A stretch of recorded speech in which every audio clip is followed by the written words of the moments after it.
Welcome back to A Touch of Blue Studio with Drawing with Grandma. Today we are going to begin a new drawing of a squirrel, and as you can see, I've laid out the placement marks because it's helpful on your picture plane to determine the size of the object or the animal that you're going to be working on first, to kind of make sure that when you begin to sketch you can keep it the size that you intend. And as I've mentioned before, you always want to start with the basic shapes of the parts of the animal or the object.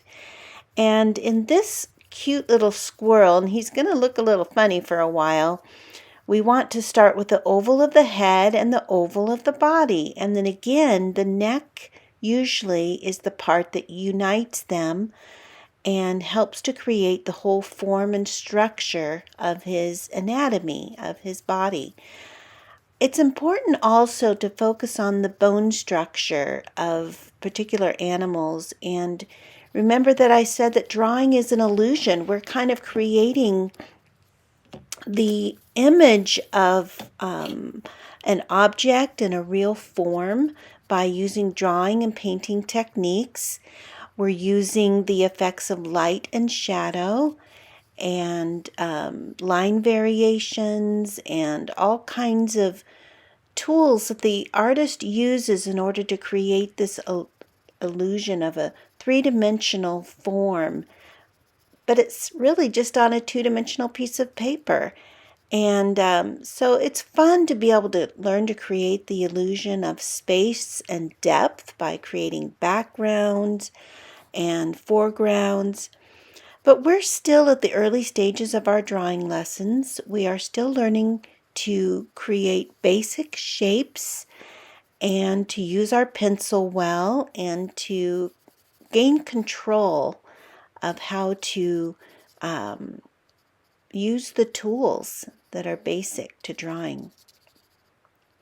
So I'm putting him on a foundation. He's actually going to be on the ground, or actually on a little log. And in a few minutes, I'm going to add a little bit of texture to that log, and we're going to start working with the environment that our animals are in.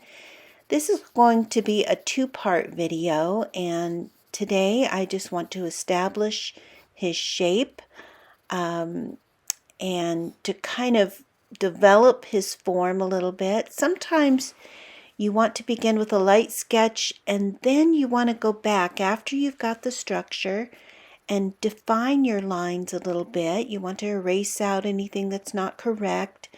You want to begin giving them a little bit of feel of the fur and the texture that might be related to that particular animal or object.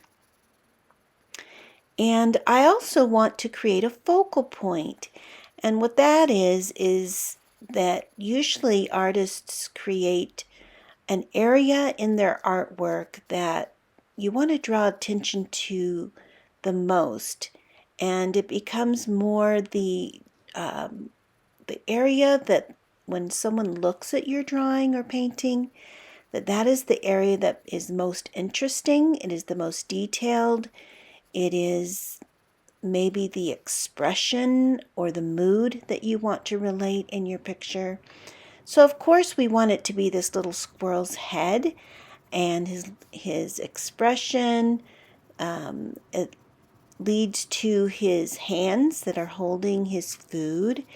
And then you can tell almost that he's looking at us like, oh, don't you touch my food. And who are you? So we want to kind of create that little familiar image that we get when we look at squirrels. They often just stop and look and see who is looking at me, and I've got to protect my lunch here. So that's what we want to do with this picture. Just do a study of a squirrel and try to catch him in mid-life as he's gathering his food, as he's sitting on a log, and he's just doing his thing. So I'm adding a little bit of hair and trying to give just a little hint of that, and making sure that I've got his form accurate.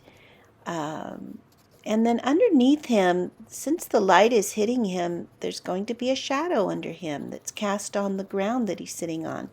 So we want to do a little bit of cast shadow.